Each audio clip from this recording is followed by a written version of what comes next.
Hi, everybody. We are live. Welcome to Monday. I'm extremely tired. Did not sleep all night. My insomnia has been going crazy for like the last 5 days. But I have with me Sarah Michel, which is this way. I have with me Sarah Michel, who I've been meaning to collab with it for a really long time. But as always, I've been procrastinating out of my ass. So welcome to the channel, Sarah Michel. For those of my audience that may not know who you are, do you want to give a little brief intro of who you are and what you do and how we know each other? For those who don't know me, I am. Oh, I see a Critical Cripple in the chat. Yeah. Hi, Critical Cripple. Miss you. For those who don't know me, I do. Well, I do a bunch of different content on my channel. I'm a fellow YouTuber. Talk about religious stuff. I'm an atheist, so I usually criticize religion. Talk about philosophy. I'm getting more into commentary, aka drama, lately, which is trying to make my channel a little bit more entertaining and trying. Yeah, it's like I talk a lot about trans. I'm transgender, so I talk a lot about trans issues, and I try to give a little bit different perspective on that, like coming more from a scientific, biological perspective. So, yeah, just another You're a YouTuber. trans medicalist. Yes, I am. Unapologetically so. We'll get into all of that in a little And I bit. have I'm very, my. very excited to have you on the channel because I do feel as though like a lot of my guests that I bring on are usually like ex-religious people and people from that kind of background, or they're just my crazy friends who I torment regularly.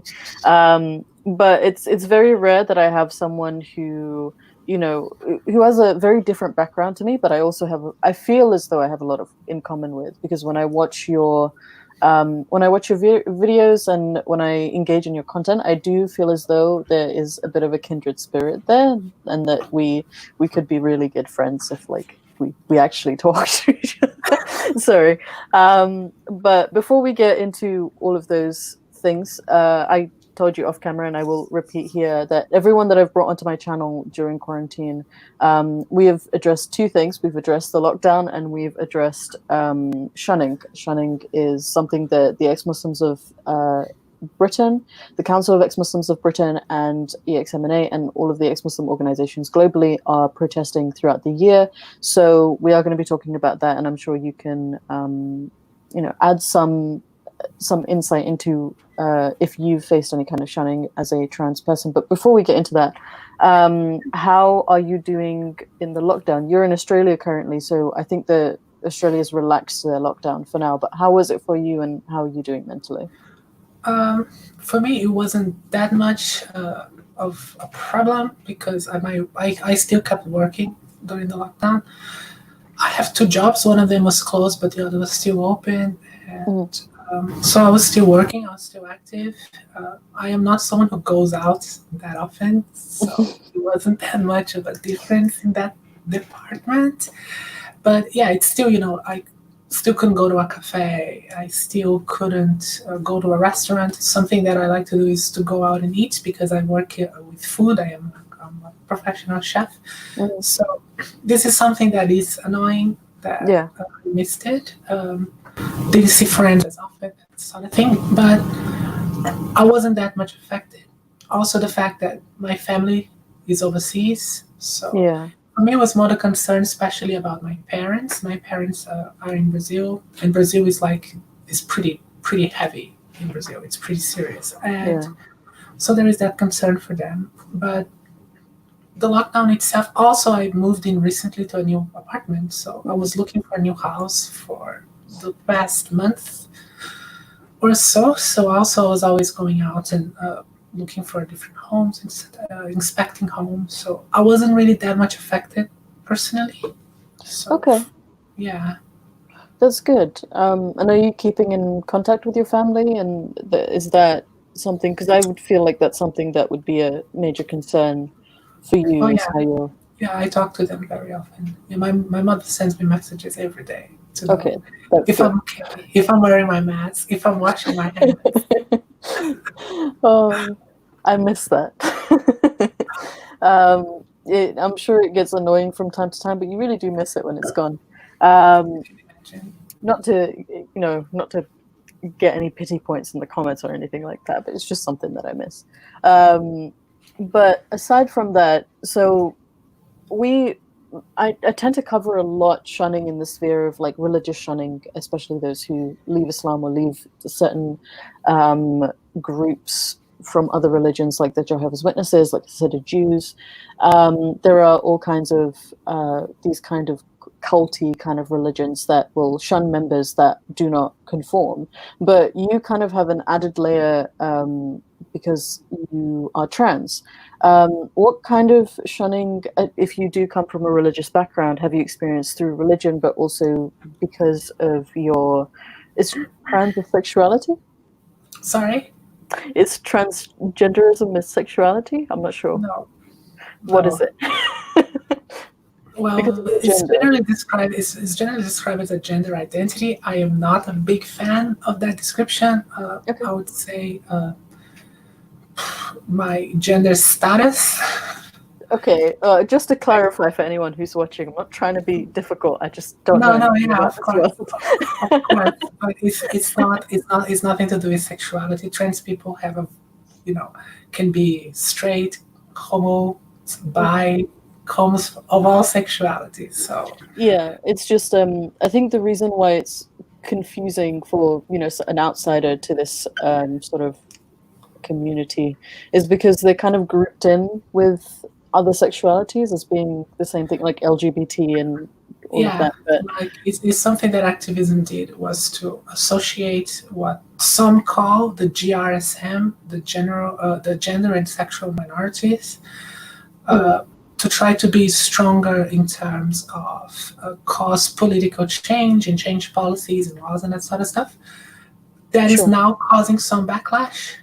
I don't know if we're gonna get into that, but trans, there is some clash between what trans advocate groups and especially lesbian and women rights groups, they are having some conflicts lately, and I tend to side more with the women's rights in these issues. Okay. And, not entirely, but I do tend to side more, and I'm seeing, in some ways, you can say there is a bit of shunning there, even though I'm not really part of a group. Yeah. But they try to brand me as an outcast, as as someone who hates trans people, which is just nonsense. It's just not true. It doesn't make any sense. But because I don't agree with some of their talking points, I do face a little bit of hatred by some people because of that. I think that there is a lot of, and again, I'm not educated on this issue at all. I think that my plate is pretty full on the kind of activism that I do, but I'm always willing to learn. And I do from time to time, indulge myself in these kinds of arguments, and I think that there are a lot of extremes on both sides with the trans argument, which is annoying, because once you have extremes, it's very, very difficult to get people on board to listen. But it's a shame that this, like trans rights and women's rights is sort of butting heads so often, because I know people who are very, very extreme in their ideas of how they view trans people, in that they don't view, like, they won't acknowledge this gender identities and things like that, which I find just problematic. Like, just call people what they want to be called. It just doesn't take. It's not a lot to ask, even if you don't agree. It's such a simple thing. And then there are other people who, like, I've been called transphobic before because I refer to trans women as trans women, I think the argument was there shouldn't even be that label because trans women are women and we shouldn't be. But like, it's no. Yes and no. Like, it's different. I say in my video, trans women are socially women, and for the most part of our lives, we live our lives as women. I live my life as a woman. I go out, people treat me as a woman, talk to me as a woman. I use the women's bathrooms and change rooms and all of that kind of stuff. I live as a woman, but biologically I am not. And in some instances, those things matter. And sports is such a big thing now because of that. Yeah. Because when it comes to sports, these biological differences do make a difference. They are important.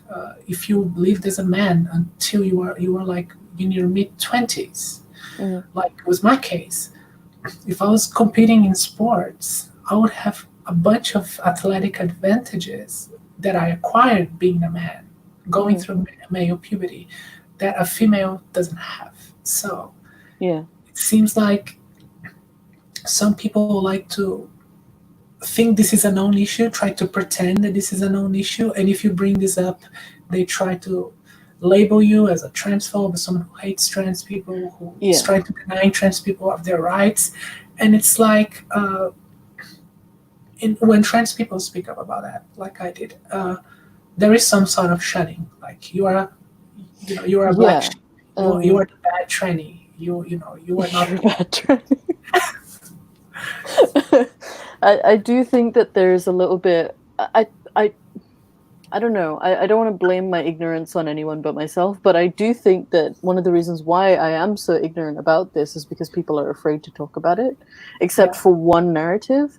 And I don't like hive minds. I think that this sort of assimilation in thought, especially with the left, is very, very dangerous. I think that it could, like, even for us, like for me being an ex-Muslim, and I know it's in no way comparable, but for me to be in the middle of like this sort of far-right acceptance, if we're going to call it that, and then like this sort of revolt from the left because we're considered bigoted and Islamophobic and all of that stuff, it's very, very difficult to get people to listen because we're in the middle of an argument.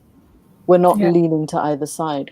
And I think that it makes a movement so difficult to bring to people's attention because of that, because no one knows. First of all, everyone's trying to pick a side because it's like a sports team. And second of all, they don't know if they can listen to the guy in the middle because they don't have an allegiance. Oh yeah, I've been called Nazi. Like, I was literally called a Nazi because I said people born with testicles are male. Are you not a Latina? I'm confused. I am a Nazi who wants to kill all trans people because I said that if you are born with a pair of testicles, you are male. Apparently, that makes me a genocidal. I don't know. It's stupid, is what I'm saying. And I wish that the conversation was a bit more open, because like even sitting here sort of asking questions, it feels wrong, and it shouldn't feel wrong to ask questions. It should never feel wrong to ask questions, because I come from a place of genuine ignorance, and having lived such a sheltered life before, I am genuinely ignorant about a lot of things. When I first met gay people for the first time, first words out of my mouth were, "What are you?"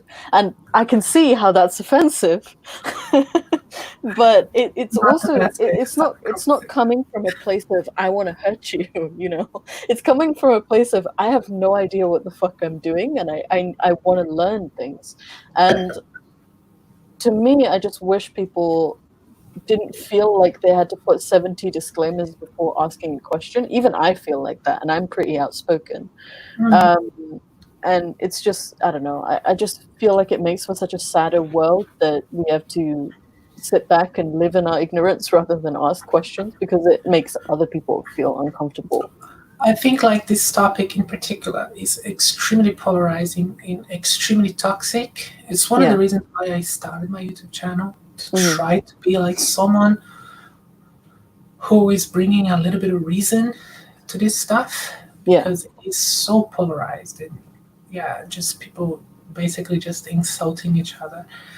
And it got to the point where you have two sides basically that are not willing to compromise at all, and that is a huge problem. Like you have the, let's call, trans rights activists, Yeah. who are, very vocal, very aggressive, and you have on the other side usually right wing and radical You have your feminists. Candace Owens and so Yeah, forth.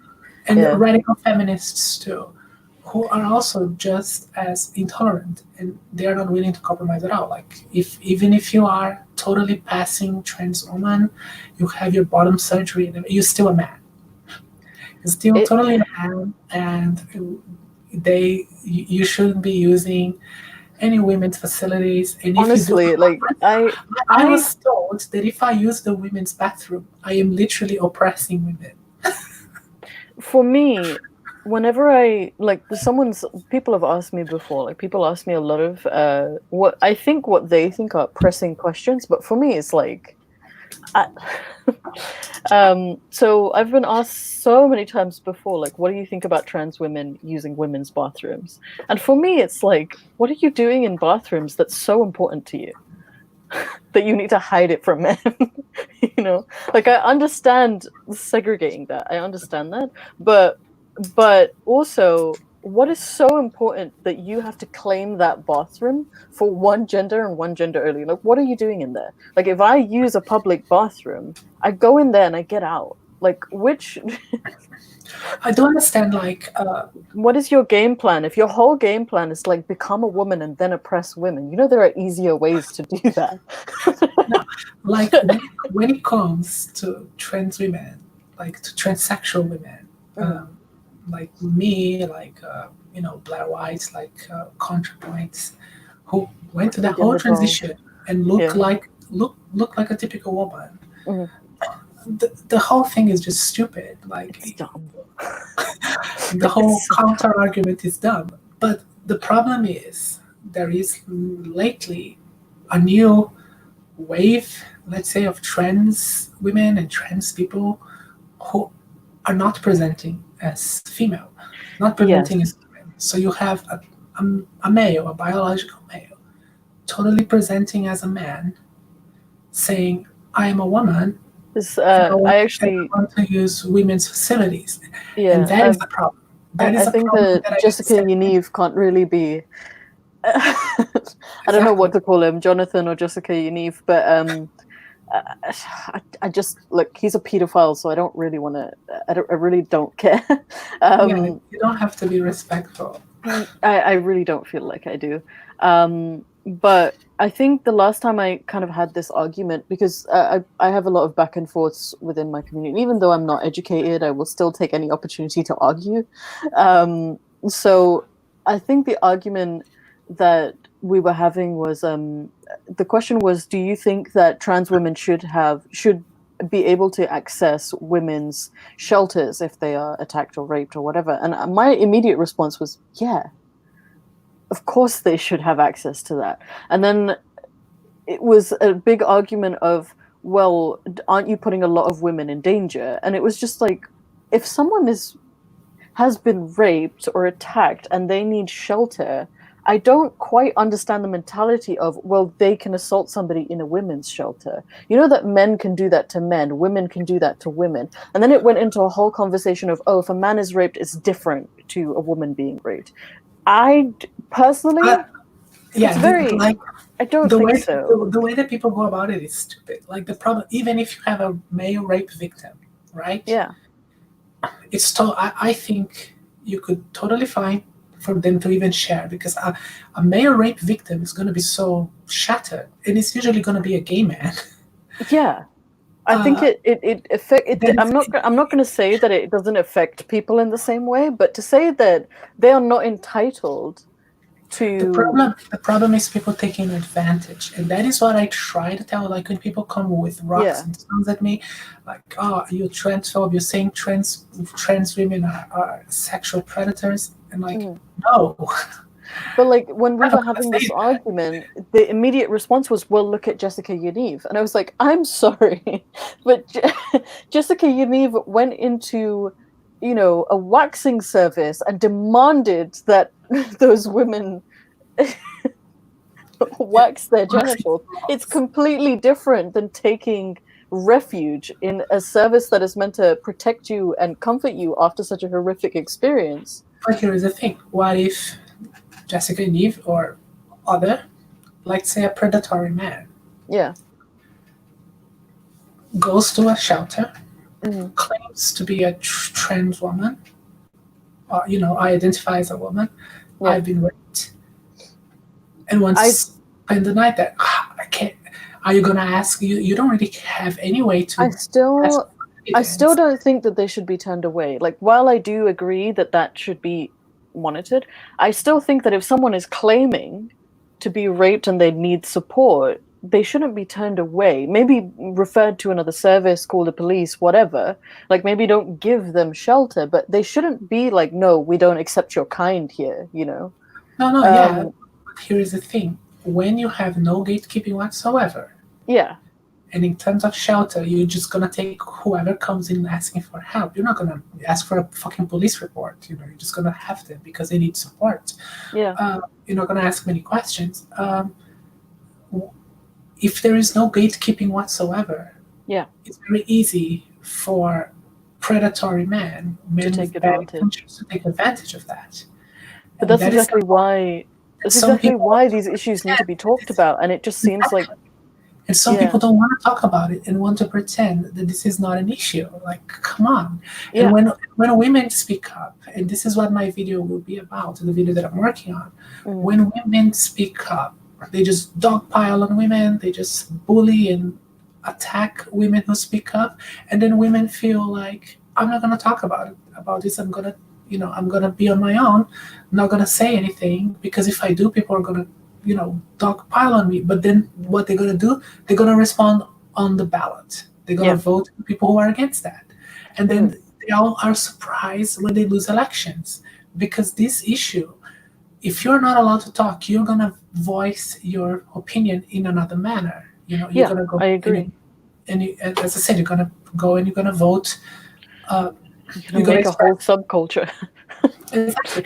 And that is why having conversations is so fucking important, because if someone like me can actually have a conversation and say, look, the problem is not, you have to separate it. There are even trans women like myself who are against that, who think there is a necessary conversation, there is a necessary gatekeeping here, etc. They see that it's a very radical element that is advocating for that sort of thing. It's not every trans woman, and you have to separate that the issue is not the issue are not trans people. The issue are people who are not trans who can take advantage of the legislation. That is the problem. The problem are not trans people. Agreed. I think that, I don't know. I appreciate you coming here and talking about this, and I've never really cared for public opinion, so if there are people who don't like that I'm sitting here and questioning all of this, that's fine. But I do think that these conversations need to be had. Sorry, there is a comment in the chat. Editor Pilch. Trans women are women. You can find sexual predators all across the gender spectrum. Yes. No one is questioning that. This is a deflection. You're trying to deflect the actual point. The actual point is, there is a reason why there are shelters and there are spaces to protect women, because women are overwhelmingly more commonly victims of sexual violence than men. And sexual violence against men, usually the perpetrators are other men. Very rarely you're going to have women who are sexual predators. So you need to have this protection for women, especially. So the point here is, if you have absolutely no gatekeeping at all, and you have legislation that exists for a good reason to protect trans women, but you have no gatekeeping, anyone can be a trans woman. Predators can take advantage of that. It doesn't matter where they sit across the gender spectrum, but they can take advantage of that. That is the point. So when you have someone like Karen White in the UK, a rapist with a history of sexual assault, identify as a woman, what happened? Was put on a female prison. And what did he do? He raped 2 women in prison. He sexually assaulted 2 women in the female prison. When you have no gatekeeping, that's what happens. It's so easy for predatory men to take advantage of it. Yeah. And that's why gatekeeping is necessary. It's just crazy to me, the lengths that some of these, some of these men will go to sort of get their way. Because I imagine that if they didn't put him in a female prison, there would have been a hue and cry about that. And I mean, the proof is in the pudding. He's a sexual predator. I think if you have a history of sexually assaulting women, of sexual violence against women, you shouldn't be put in a fucking female prison. Mm-hmm. To me, like, that is the main important thing here. This person had a history of sexual violence against women. To put this person in a female prison is insane. Yeah, it's insanity. I think the other issue that I see talked about a lot when it comes to trans rights and trans issues is very, very young people transitioning. And I've kind of heard the argument from both sides, albeit not a lot, because again, this is not my world. I don't know much about it.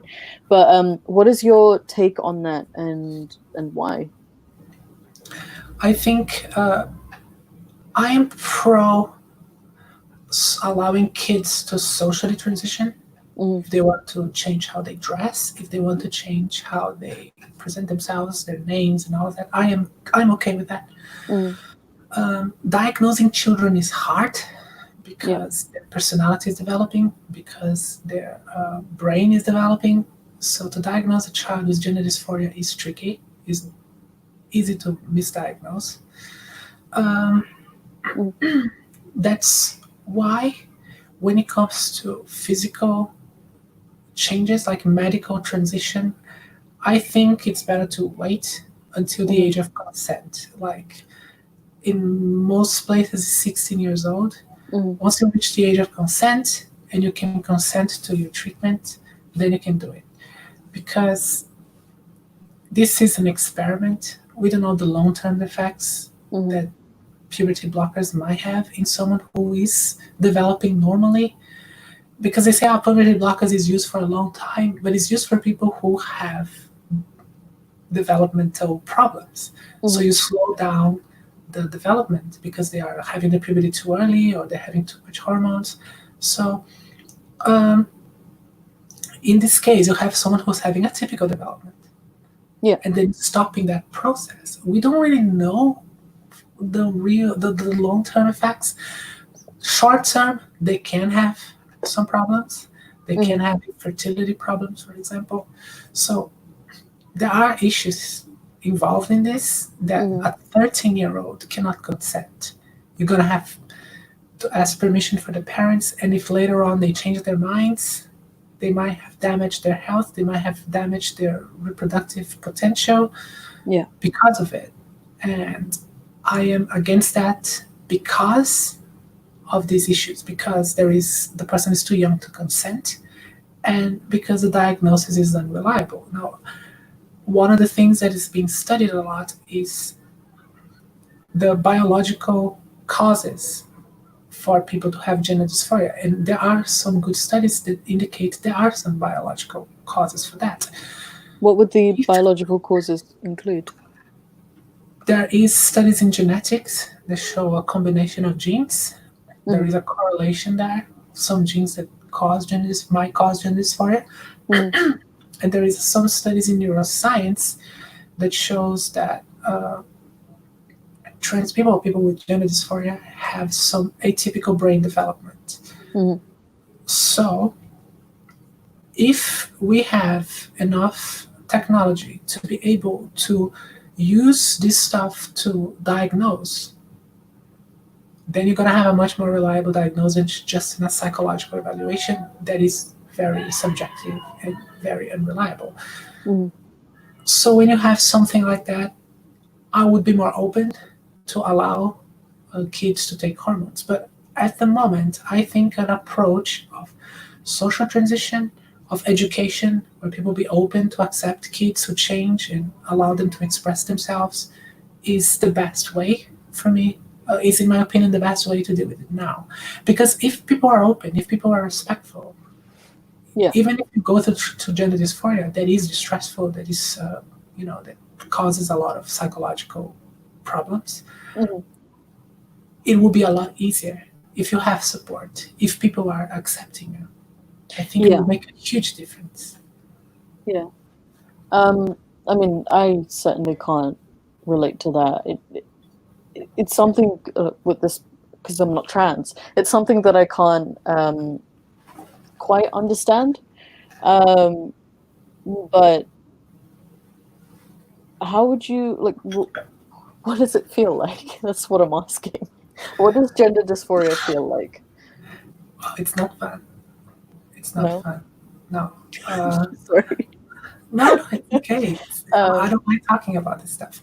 mm, But yeah, gender dysphoria is a very strong distress.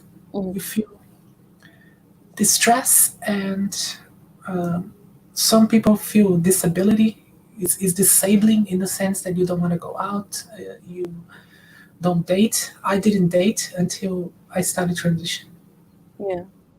because you feel really disgusted with your body, Mhm. and it's really hard to explain. But the Yeah, feeling, I you see. feel I that see that, but at the that same time, like I wanna. I those sort. physical, it's like they don't really belong to you. In my case, Mm, I was someone when I was a very young kid. For as long as I can remember, I wanted to be a girl. yeah. And like when I was a kid, kids I usually don't have that much difference. Boys and girls are very similar Yeah. physically, right? Um, so to me, it was like I was always imagining myself I was gonna grow, and I was gonna become a girl. Right. But when I became more aware of things, Mm, I know that those expectations were false. But I still had, this dream of becoming a girl. And when I hit puberty and I started to develop, a typical boy's body, mm, then it really became a huge problem. I became depressed, I became obese, it was like a downward spiral in terms of mental health. And yeah. because, yeah, you just feel like your your development, your sexual development doesn't match what you expect it to be. Mm, And that's why it makes sense, the whole brain explanation, because if a part of your brain is typically female, mm, because of how it develops, you might have that expectation of your body developing in a certain way, yeah. and that's what causes this stress. Mm. But yeah, that's kind of how I would explain it. But as editor Coach said in the chat, it feels like crap most of the time. Yeah, It does. I would have expected it to feel like that. I mean, a lot of the stuff that you're, I mean, obviously there's differences. Like I'm not trying to minimalize it or normalize it in any sort of way, but a lot of the things that you're describing, it does sound like a deep depression, which I've had for most of my life. Certainly not a detachment to your own body. I don't really have body dysmorphia. It comes and goes, but I feel like everyone is insecure about their bodies. But like having a detachment to it, like you don't feel like you belong in your body.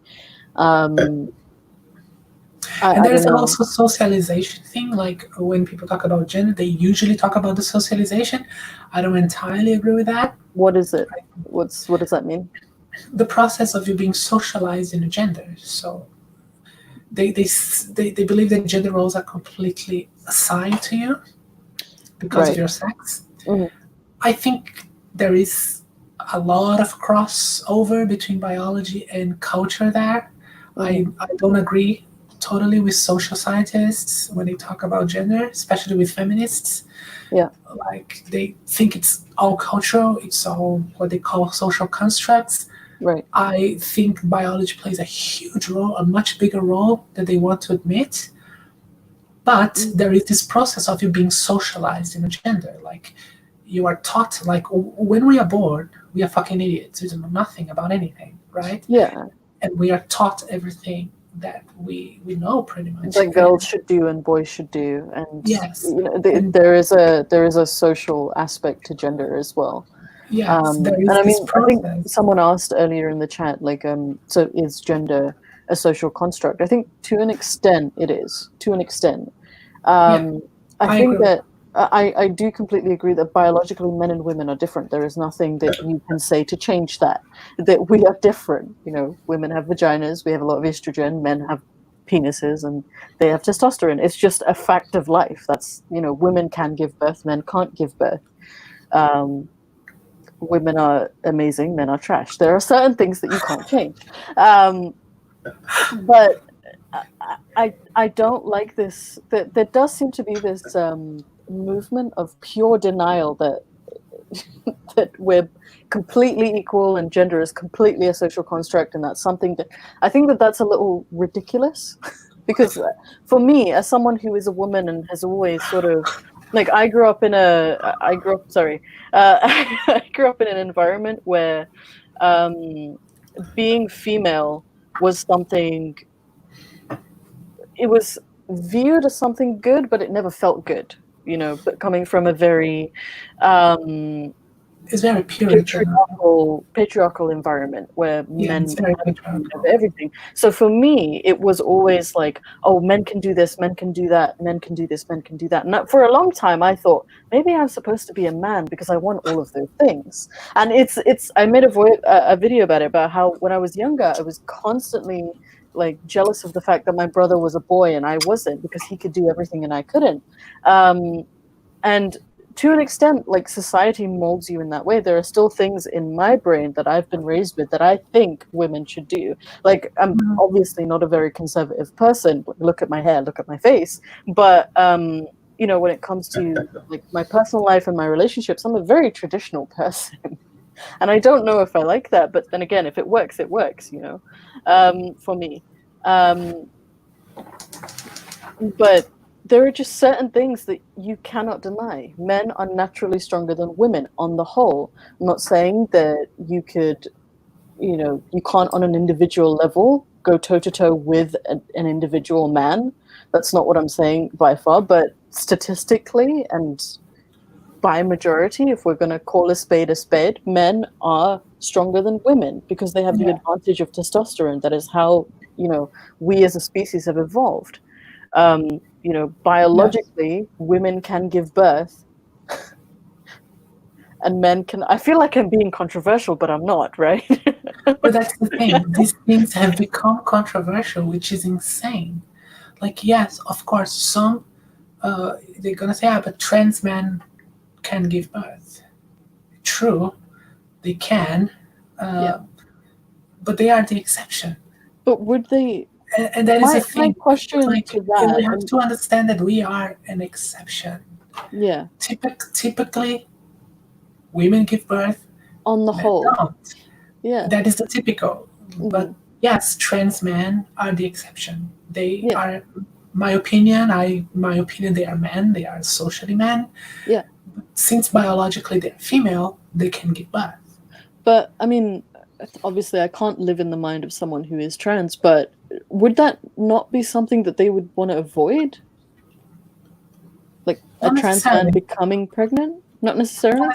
No. I assume that it would vary from person to person, but it does. And like people experience these things differently, and I think if some people want to, you know, if a trans man wants to have a baby, to some people it could really be very dysphoric. Only the thought of having a baby or becoming pregnant, because that's such a woman thing, right? Yeah.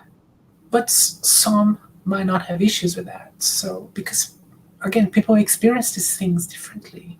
You know, not everyone experiences the same. Like, some really are very uncomfortable with their genitals. Some are not.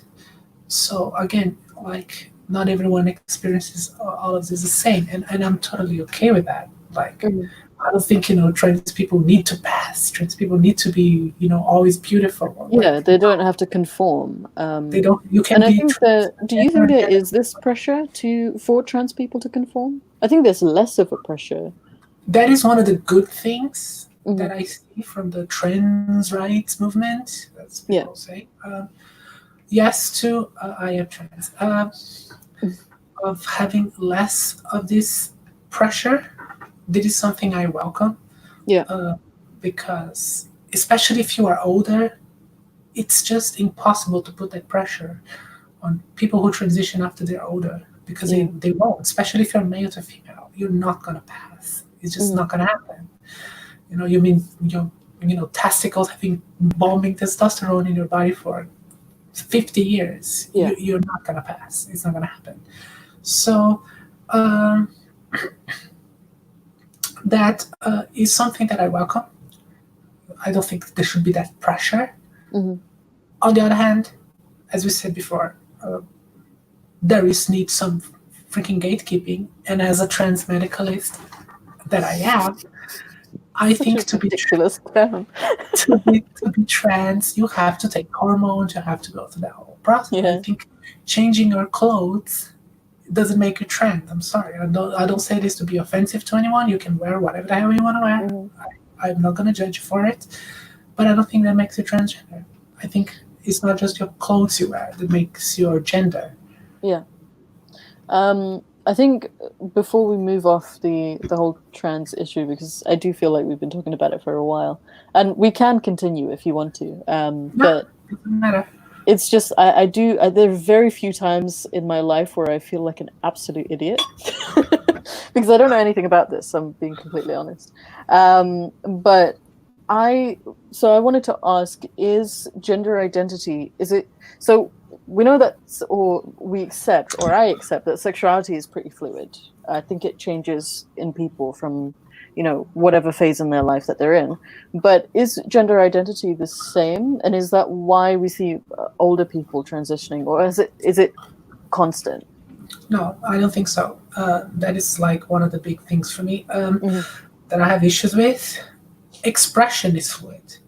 The way you express yourself, how you dress, how you talk, everything. Yeah. All of those things change, that is normal. Like you see me on my videos, I, articulately wearing makeup and trying to present really feminine. But on my day-to-day life, I'm not always like that. Sometimes I present a bit boyish. I used to be very androgynous. And the way you present yourself, it's not, however, your identity. That is the issue that I have with. Right. And the whole point that we are going in understanding what makes people be transgender is how your brain develops. And the whole argument is you have an atypical development of your brain. That is what it seems to be the case. And that cannot be changed. That cannot be conditioned. That's why conversion therapies have historically failed. You can't change that. And the guy who came up with not the guy who came up with the concept of gender being a social construct, but who did an experiment. A psychologist did an experiment with a child who had his penis mutilated and raised him as a girl. Had a vaginoplasty on this kid, raised him as a girl, to prove that gender, when you are socialized in a gender, you become that gender. Well, that girl, who was biologically male, grew up and eventually transitioned to man. Oh, that's so. Did he perform that surgery on the child? He authorized it, yes. Oh, and that's grim. Yeah. It's really unethical. Jeremy Reimer was the name of the patient. John Money was the name of the doctor. I'm going to put that down somewhere. It's a case that I will definitely cover in my channel. Essence of Thought covered this case. But okay, well, that's a good segue. I don't recommend watching. So you want to But yes, transition? Sorry, go the on. no. So the argument was that gender is performative. We are Mm, taught to be the way we are, and yeah. if you teach a kid to be the opposite gender, if you socialize them with the opposite gender, they will become the opposite gender. Well, Mm, it didn't happen that way because this kid did not have gender dysphoria. This kid yeah. was a male and developed, despite taking estrogen, developed a male gender identity, right?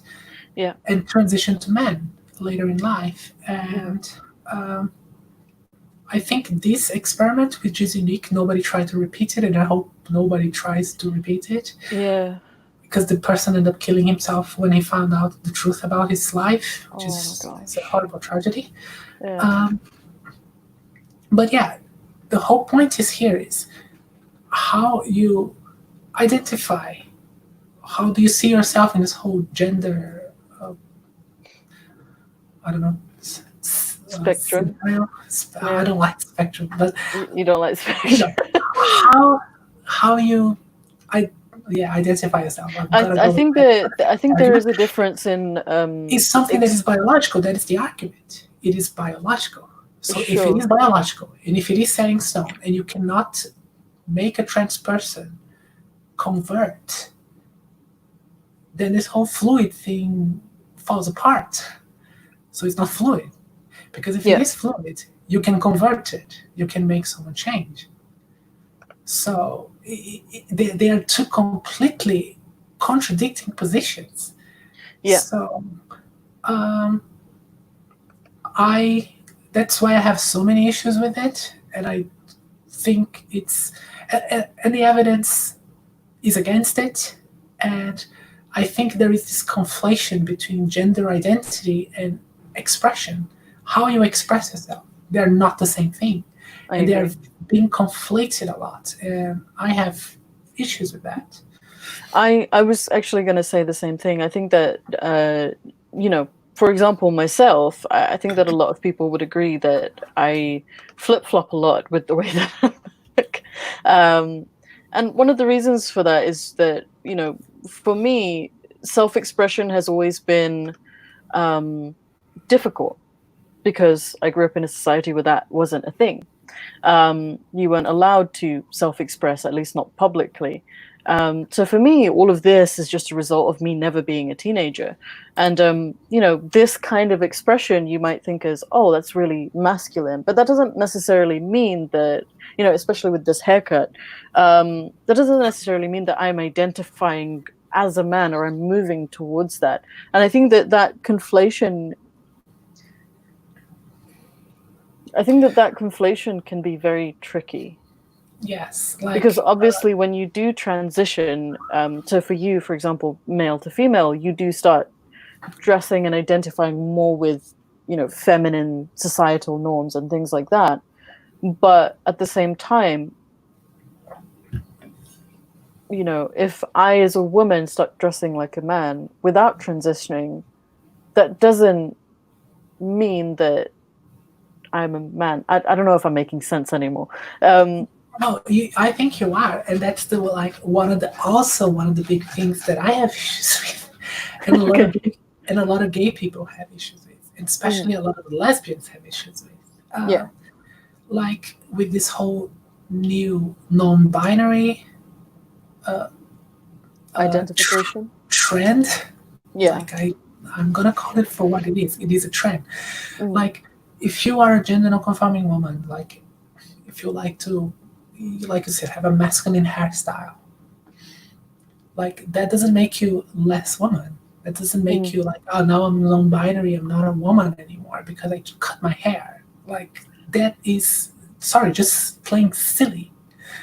And it is stereotyping. You are saying that to be a woman, you have to be perfectly feminine. You have to be this stereotypical feminine, mm. right? So again, is that conflation with identity and expression? Like you have the singer. Um, I'm not a fan of his, so I Sam yeah, it's a Sam Smith. Sam Smith. Yeah. Like he wears eyeliner and he's gay. that doesn't make him not a man. He's still a man. Sorry. Like, yeah, he came out as non-binary. Like, to me, this is stereotyping what a man is supposed to be. Like, what justifies that is stereotypical, and I don't like that. I am against that. I think it's a problem, and it does causes problem with people who aren't, the typical, who aren't the stereotypical what a man's supposed to be, and then they don't identify as non-binary. But you are justifying people say they are less men. For me, the main thing comes to mind is the stereotypical gay Asian man, because Asians express themselves differently. It's a different culture, and there's always that very pernicious and negative stereotype of Asian men, Chinese, Japanese man, Indian man, of being effeminate. Not being masculine enough. Yes, and this non-binary ideology, let's call it like that for the sake of the argument, kind of enforces that, saying, if you are an effeminate man, if you don't follow this stereotypical Western man, you are less of a man. You are non-binary man. You're not just a man anymore. And I see a lot of problems with that. I don't agree with it. I know a few people who identify with the non-binary label, and as I said, like, if you want me to call you something, I'll call you that thing. I'm never gonna argue with that. From what I've seen, and again, I'm not very educated and I'm willing to learn more. I don't think that non-binary should be within the trans label. I feel like I'm being controversial again. But I do think that it's a different thing. But then I do have non-binary friends. For example, my friend Ruth from, Rudy from Ex-Cult Baby. She's identifying as non-binary right now. And she says that she does experience some dysphoria. And again, like, I can't, like, I don't understand that at all, really. So it's not something that I feel like I can't comment on. Because that's a very individual experience. I don't know. Maybe it's worth setting up a dialogue between someone who's non-binary and someone who's trans, and then hashing it out. Like, some people who have dysphoria identify as non-binary, sure. Some people who have dysphoria are gender non-conforming, sure. And I have, again, no problems with that. For me, if you are not asking anything absurd, like genders, genders, like that, 900 genders is not kind of for me. I'm sorry. Yeah, if you're not asking anything absurd, I'm okay with that. You want to be called I'm a very low maintenance person, and I only ask that you're as low maintenance as I am as a friend. Like that, I can't. I have too many people to keep up with to do that. Yeah, like, it's no big deal for me. No problem at all. Unless you're being a dick to me, like Essence of Thought, then I'm not gonna fucking respect. All right. Okay, we should talk about that. So you've been in a fair bit of YouTube drama, which is almost comparable to myself, because you are also a fellow. I got suspended off of Twitter X amount of times person. So let's talk about that. So a lot of your channel is based on trans issues and trans rights and that kind of stuff. It's based on talking about philosophy and religion, which is all important stuff. I don't gear my content a lot towards philosophy, but I do talk a lot about religious freedom, free speech, religion, and stuff like that. But I think both of us are kind of moving our content into something slightly more mainstream, just because we enjoy it and it keeps our channels going. So I wanted to talk about some drama that you have participated in more recently and some that you are looking into in future. And obviously, if you don't want to talk about any of it, that's fine. But I want to talk about the Lillee Jean issue because the Lillee, the thing with it is, right, I started hearing about this girl a few months ago. And when you're hella depressed and you just find something to distract you, that's what I was doing. I did a deep dive into this girl, and I just could not, like, I was trying to make as many excuses as I could for her because she's a kid. Well, she's not a kid, she's an adult, but she's young. So I was She's trying an to make adult. as many excuses as I could for her, and I just could not, especially with the mother. I feel like the mother is a terrible influence. Hi, Law, if you're watching, you probably are. But She's everywhere. all right, please explain.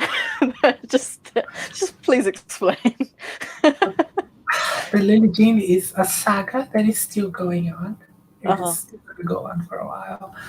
Um, the thing about Lillee Jean saga is that Lillee Jean is actually not the main player in this saga. It is her No, mom, it's the actually. mother. Lillee Jean is this girl. Well, she's 19 years old now. She's a woman, and she portrays herself as this big influencer with 1 million followers on Instagram. But Some it all of it's seems quite laughable, really actually. sketchy. And she had these like super fans. What made people started paying attention was she has these fans who are always commenting on her social media, especially on her Instagram, and they were like really stereotypical. Like there was a stereotypical African American. There was a stereotypical black person. There was a stereotypical like Muslim And girl like who hated her family. negative stereotypes, like really Yeah, negative stereotypes. And the way they interacted with each other was really, really fucking weird. And it just seems so fake. But Lillee Jean was interacting with them as if they were real. mm, They were commenting about meeting her and yeah. commenting about Lillee Jean doing the makeup of someone's auntie, and then the picture that they will post is like picture of an actress or a Like a stock Google image. photo, Yeah. like really really shady It's stuff. really weird. So the reason why I was so attracted to this story, I'm currently doing a series with my friend Saf, where we're talking about some drama that I was in years and years and years ago. My drama days are started really young. But there was this girl online, because I used to be part of a writing community, and she did something really similar, where she created like multiple accounts and used them to kind of drum up her life, if that made sense. Like she would pretend that they were their friend. These other accounts were her friends, and then she would like talk back and forth to them, but it was all her. And it was like crazy to me because I never thought that anyone was capable. Well, first of all, anyone was sad enough to do that, and second of all, anyone was capable of that. Like I don't think there's a person in the world who hasn't spoken to themselves. Like I really, really don't think that there's a person in the world who hasn't done that. But this is like next level psychotic, right? Like when you Like, and the thing is, a lot of people do that, and it's crazy, yeah. but it's not that like.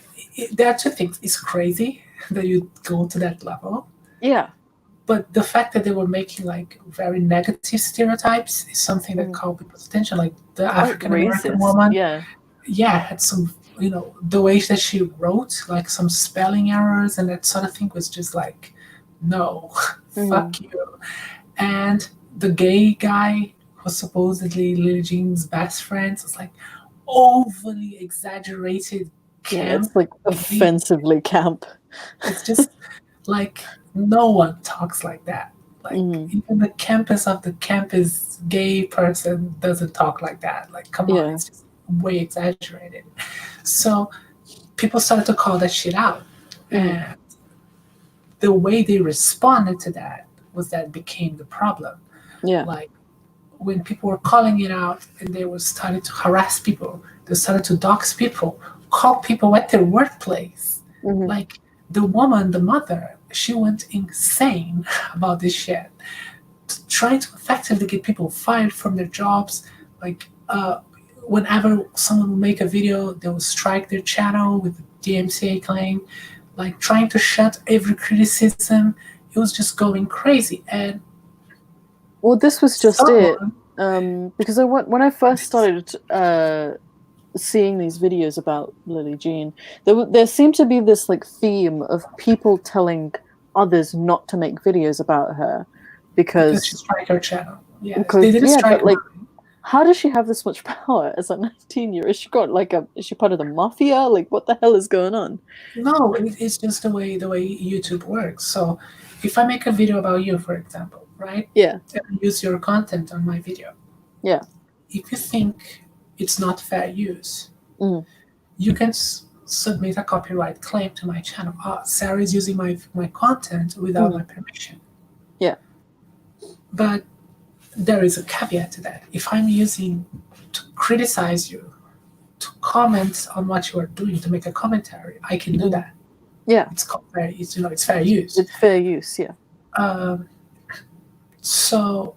But like the striking is more for like if you upload a whole fucking movie to YouTube, right? Yeah, that sort of thing. Some people do abuse a little bit, even if they're doing commentary. But people were not doing that. But she was just striking it anyway. And the thing is, if you strike my channel, if I upload a commentary to you and you strike my channel, for me to make a counter to your claim, I have to give you my full name and my address. And people know that they are known to dox you. Yeah.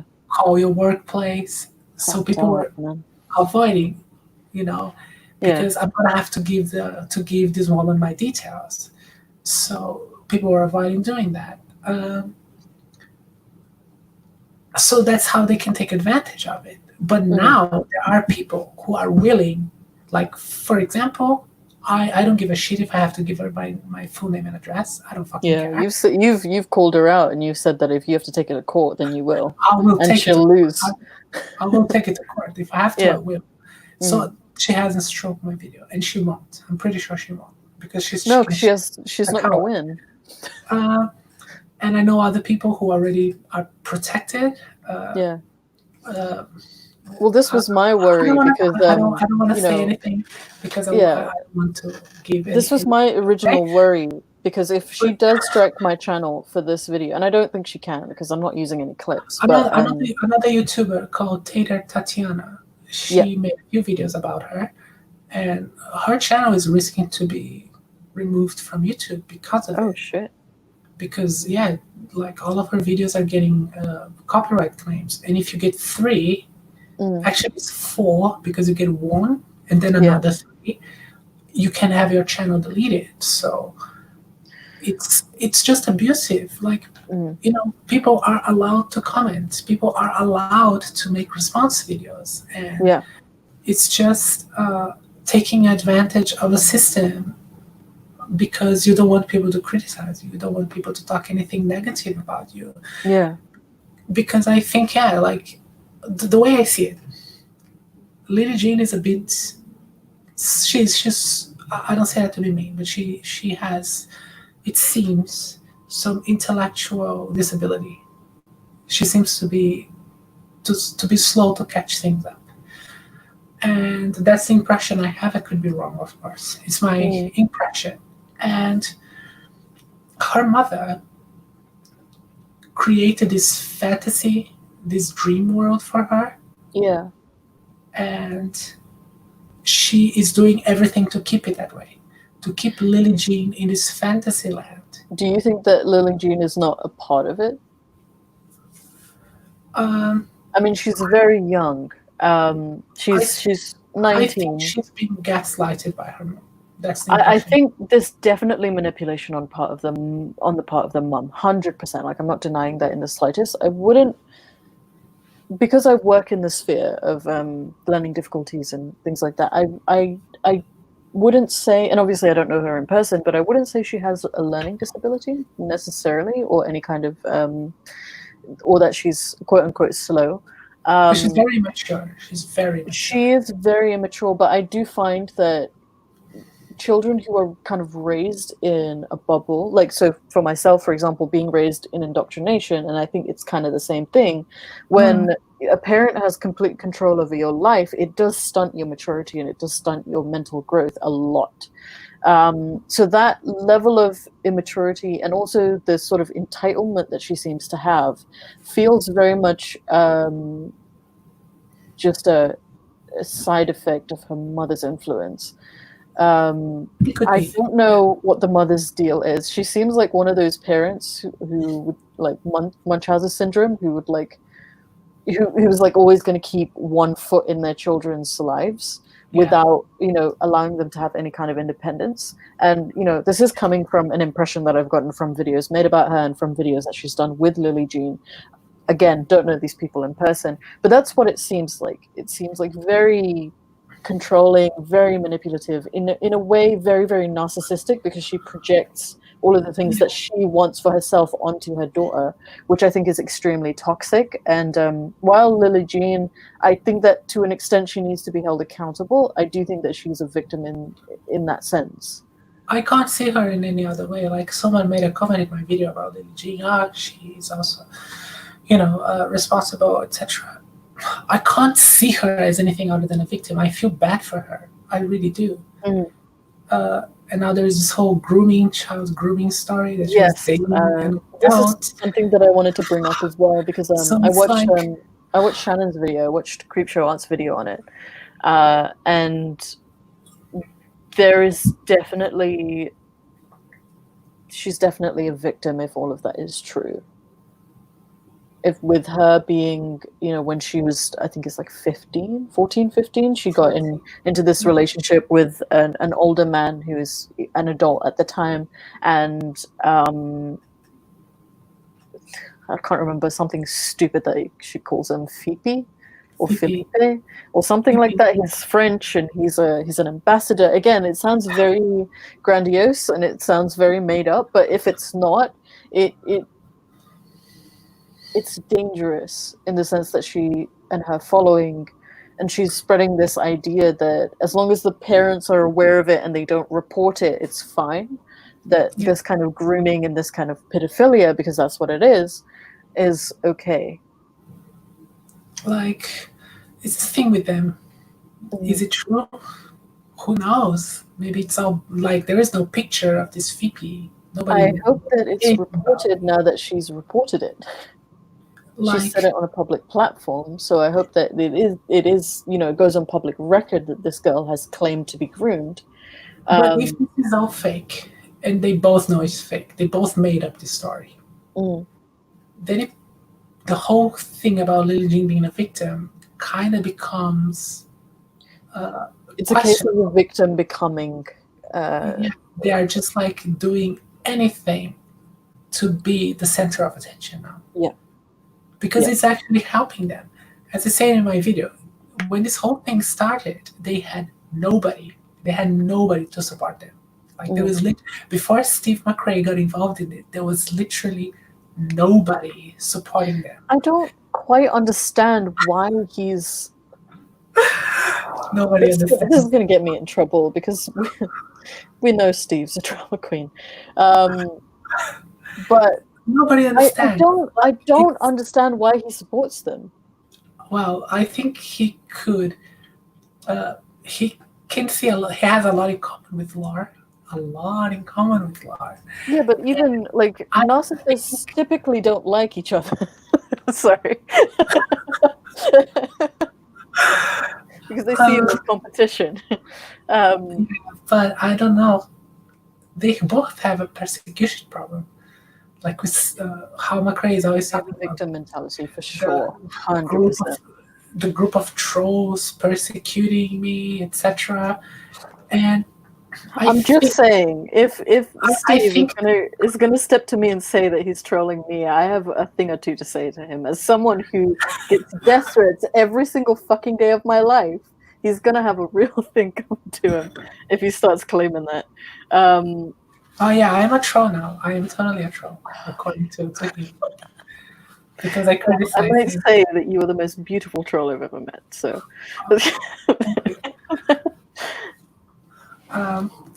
yeah, it's the thing is, I think Steve McRae saw the 1 million followers. And even if he thinks most of them are fake, some of them are gotta be real, right? A good chunk of them gotta be real. Yeah. And I think that's the reason. Because the whole thing about bullying, cyberbullying, being the white knight for cyberbullying, there were so many other people that he could have helped, but he chose to help the girl with 1 million fake followers. I think I don't know. It's just such a. There's some theories that Katie Joy Paulson was going to write a story about it. So he just sort of stole it before she did, because he has a massive hate boner for that woman. I don't know her. For me, it's like, as someone who, I think there's no denying that Steve McRae is an intelligent man. I think even he would say himself that he's an intelligent man. It just strikes me as so. It just strikes me as so immature and silly, and it doesn't make any sense to me. Like, why he would go out of his way to support people who dox other people. Like, for example, if Lillee Jean and her mother, especially, I think it's more her mother than it is her, if they go out of their way to dox me, my life is in danger, because I am a person of interest in very many circles. You know, it puts people at risk to do that. And also, another thing is that if they can try. I don't think it's going to take. But if they want to get me fired, again, my life is in danger. Well, the video that I made about Steve, the main argument that I made is that when Steve puts in his mind that someone is a good person, he's going to start making excuses to anything they do. That's the problem with this guy. He has this black and white view about people. If you're a bad person, if you are on his blacklist, and he actually has a block list. If you are on his blacklist, it doesn't matter what you do. You are an awful person. It doesn't matter. You can never be right on his book. Right. That's a very dangerous mentality. It's a crazy mentality. It's crazy, but it's also really, really dangerous. Yeah, I compared him with Essence of Thought in my video, because that's exactly the same thing. It's black and white view on people. And if you are on his team, if you are on his side, if you are, his friend, everything you do, no matter how wrong it is, he's going to make excuses for it. So he had to acknowledge. He didn't want to accept that Laura was calling people's workplace. After there was irrefutable proof that she was, like the voice recording that the lady released to the public. Yeah. Then he said, but her daughter was being harassed, so she was like, she had, she was just desperate. She was calling a woman who had nothing to do with his story. How can you be supportive of that? That is not something you make excuses for. You have to call her out and say, no, this is wrong. I don't support it. Yeah. Like, you can still be on the side that, I don't agree that people are harassing her, and Kiwi Farms is a cesspit, which is true. I'd have to. Let's avoid that. I think we're hitting a lot of nails today. He can be understanding and try to understand them and try to be supportive to them, but on the same side, you have to call out the shit that they do, because ultimately all this crap that Laura is doing is damaging Lillee Jean. It's fucking crazy. It's her, like, Lillee Jean will never have a career after this. Like, not after this. She's going to be infamous. Yeah, she already is. Like, especially after Priming's video has 4 million views now. Yeah, it's gone. Forget about it. It's really sad because I think that, you know, being starry-eyed and having that ambition to be somewhere, and you know, that's something that I want. You know, I'm trying to build my YouTube stuff, and it's something that I enjoy and it's something that I want. I can't imagine being so stifled by a parent like that. And it even though it might seem right now that her mother is looking out for her and trying to do something, it is stifling because she's now pigeonholing her into infamy. It's really, really disgusting. But I mean, to move back to Steve, I'm a pretty loyal person. Like when I make friends and I make acquaintances, I am a very, very loyal person because, you know, as someone who's lost their family and is trying to build a new one, it's important to me to keep the people I love close to me. So when I like the way that I came across it is that I follow Creepshow Art or Shannon, and when she first made a video with his face in the thumbnail, I was like, "The fuck is going on here? I don't." What has how two worlds have collided? And I watched the video and I was listening to her and I was like, "There's no way. There's no way." And then I watched the Caffeine Corner thing that they did, and I can't remember if you were on that episode or not, or if it was a different episode. But that's not the one I was in. But that was the one they were going to expose Shannon, yeah. Expose, as if she it literally, I was sitting there and I was thinking, okay, you know what, I'm in the middle of my spiral, I can't deal with this right now. I completely logged off Twitter because I knew, like, when I'm in that mood, I just want to start shit because I become reckless. So I needed to stay away from all kinds of social media, and that's why I took a lot of like mini breaks and a very long break in December, because I just did not want to get involved in this drama. But we're feeling a lot better, so we're ready for some drama. It just struck me as so irresponsible, and I know that there's been other falling outs with other people and Steve. I don't know the details of them, and I don't know specific people, but I can see it. Like there's this cold air towards him, but I don't think anyone's talking about it, and I think it needs to be talked about.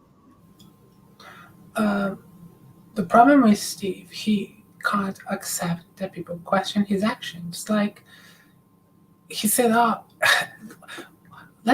when someone is constantly having to prove that he's okay with criticism, is a problem. Yeah, he's constantly having to prove to his followers, you can't criticize me. Look, all these people have criticized me. I'm gonna ask them, have you criticized me? Oh, you have criticized me. You see, they can criticize me. It's okay. You can't criticize me. People say they can't. They're lying to you because these people have criticized me, and it's totally okay." Like, dude, why are you so desperate to why show? are you trying so hard to prove that you can be criticized? We know. Because when you actually criticize his actions or his behavior, he cannot accept it. What led to my breakup with him, what led to me like really say fuck this guy, was when he had a falling out with Anti-Ordinary, who was my friend at the time. What happened to Anti-Ordinary? No, Anti-Ordinary's deleted her channel. I don't know what happened to her. Okay. She deleted everything. Like, I don't have any animosity or anything. I don't like anything bad against her. I wish her the best. That's the last thing I told her when we talked. And Anti-Ordinary. What happened between them? Like, Anti-Ordinary, for those who don't know, was another transgender YouTuber, and she was like spicy. All her takes. Oh, I miss her already. Very spicy. And we were friends. I was friends with her. And she was having a discussion with Steve McRae on Facebook about another drama. Teen mom drama. What's this? I've missed out a lot. So it's related to the Katie Joy Paulson drama. So Steve McRae did a fundraiser to a YouTuber named Leslie Bass, to raise funds to her because Joy Paulson supposedly took Leslie Bass's channel down with a copyright claim. Right. And people were questioning that. Do you have any proof that Katie Joy Paulson took it down? So he presented an email. Leslie Bass showed me this email showing the copyright strike. It was from Katie Joy Paulson. But the email was fake. It was completely fake. It was like totally fake. And Anti-Ordinary was questioning Steve on Facebook. Right. She said, she was very careful with her words because it's so unlike her. She was like, if the email is false, Mm-hmm. then Leslie Bass committed fraud. That's what she said. And Steve said, are you accusing me of a crime? And No. then they had like this big argument. Steve like lost his shit, blocked Anti-Ordinary on Facebook. And then after he blocked her, she came to me because, yeah, we were like really close friends. Mm-hmm. She sent me all the screenshots, told me what happened. And she was banned on Twitter. I was on Twitter at the time. Mm-hmm. And Steve went on Twitter and started saying, Anti-Ordinary accused me of a crime. She is, a horrible person, etc., etc. And I was like, no, Steve, she did not. And I posted the screenshots. I'm getting real, like, Onision vibes here. Is that just me? No, it's not just you.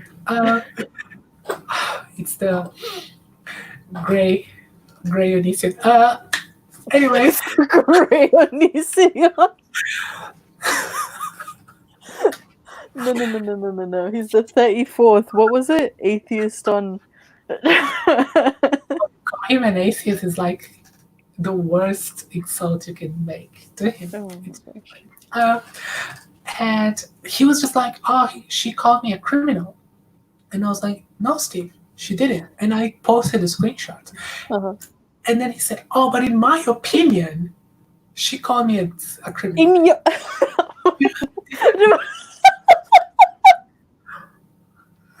In your opinion? Yeah. It's just so fucking pathetic. No, Steve, stop talking shit about my friend. Stop saying that she called you a criminal when she did it. And you can have your feelings hurt. You can't. It's not an opinion to call somebody a criminal. And then are you calling me a liar? Yes. Are you questioning my integrity? Yes, deeply.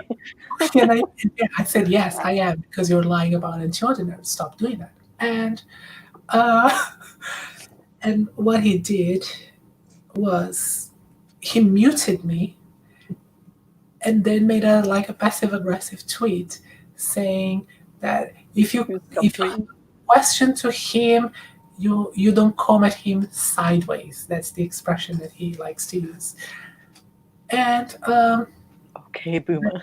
It was everything that people and I had other issues with him before. But coming at him sideways would imply you going covertly. You went directly to him. Yes. I was calling him out for going and misrepresenting what happened between him and Anti-Ordinary. Mm-hmm. Because he was lying. He was saying that she accused him of something when she didn't. And then, no, she's a fucking edgy cunt. And she's sorry. I miss her already. I didn't know her, but I miss her. She made a video about it. And in her video, she put in the thumbnail, Steve McRae, the criminal. Then on the video, she explains that she didn't call him a criminal, but he said she did. But of course, Steve used that. You see, she's calling me a criminal. It's on her thumbnail. I was like, Steve, do you know the concept of clickbait on YouTube? Of course you do. You know, sarcasm. But, real Onision vibes. Like, I'm getting goosebumps. I don't like this. That is when I broke up with him. I stopped talking to him Right. altogether. I made a video I was in Brazil on my holidays at the time, Mhm. but I made a video on the 31st of December last year. Mhm. When I said I'm cutting ties with him. Yeah. I didn't go into details. I just said, fuck this shit. I don't want to be part of this shit anymore. But people were asking me. They wanted to know more. What happened? Why? And then later I made a Give video. us the tea, sis. Yeah, people wanted that. And Uh-huh. I made a video later, I think it was February, where I Yeah. put out everything. And I haven't finished yet. I made a video about Lillee Jean, because Lillee Jean was a big thing for me when Native Atheist, I ate a lot of popcorn. Yeah. I can believe that. And it's not over yet. Like, I made the Lillee Jean video, Uh-huh. which is one of the dramas that I regret being part of because of him. Yeah, But you were in one of his live streams discussing, and Lillee Jean and her mum were in that thing, yes, right? it was very unlucky that I was. I don't think you did too bad. I watched the whole thing. I honestly don't think you did that bad. Yeah, but the problem is Priming put it in his video. His True. video that has like 5 million views now. True. So I went back on Twitter. It was like around February. Yeah, you were there for like 5 seconds before they Before they nuked you. Yeah.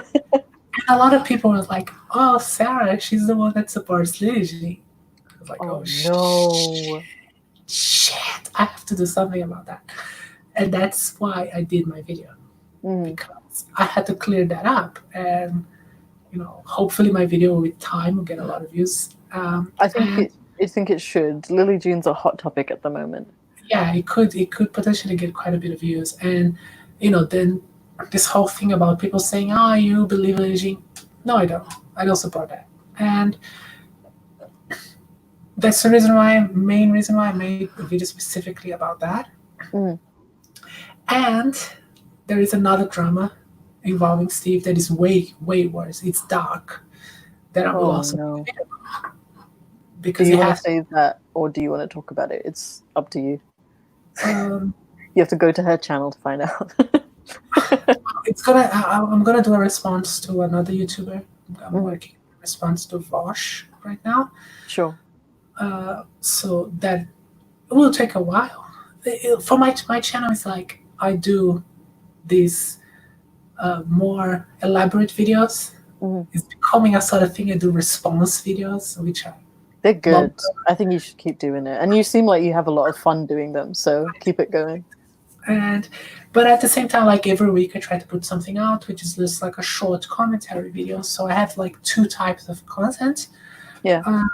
These short commentary ones and the longer ones that are like more elaborate. And I'm doing a response to one YouTuber, and then I'm going to cover another story with Steve that I think needs to be covered, which is when he defended a rapist. And that is the main reason why I cut ties with him, actually. Like, the story with Anti-Ordinary was the last straw, but after I heard about the rapist, it's when I started to cut ties with him, and I started. When was this from? This was around October, but I became aware of that around November. November, December. He defended a rapist? Yes, he had a rapist on his show, which is fine because they were talking about First Amendment auditing. But people brought up the fact that he was a convicted rapist. And, the right thing to do would be, well, we're not here talking about that. He does his job as as calling police out in terms of First Amendment. It's a completely separate issue. I didn't know about his past. I'm sorry if that caused any stress to anybody, blah, blah, blah. Fine. Yeah, easy. It's a pretty easy apology. Pretty easy to solve. Yeah. He instead said, no, I believe this guy is innocent. No. And went into a whole rabbit hole about that. And the length that him... Oh, for fuck's sake. Him, the length that him and the people close to him went to defend that story, to defend that defense of this guy, of this rapist, is crazy. I'm not gonna tell you everything. No, I wouldn't expect you. This is like grossing me out. I And didn't know about this at all. especially the women close to him. What they did is disgusting. It's disgusting. And yeah, I'm gonna make a video about that because I think people need to be aware of it. More people need to be aware of it. Some people already did. Heretic and Nate Brody did a few videos about that. You can watch it. But I think it needs more people need to speak out, and especially need to remember what happened, because by the time I make my video, it's definitely going to be a year after it happened. Yeah. Because McRae and his cronies want to think that this is in the past. Let's sweep it all under the rug, pretend it never happened. Oh, it's shady as fuck. That's McRae said in a recent hangout that he never defended the rapist, when there is video of him saying that he thinks the guy is innocent. So they are really trying to rewrite the past, which is what they constantly do with their fans. It's just, people need to be more aware of this, and they need to be called out. And for me, it's like, if you apologize, if you say, I'm sorry for everything that we did, we fucked up, you know, I'm not gonna hold it against you. I'm gonna accept the apology, and I'll leave it at it. But when you no, he doesn't seem like the kind of person that's going to apologize there. Yeah, not unless he's made to, in which case it's not even apology.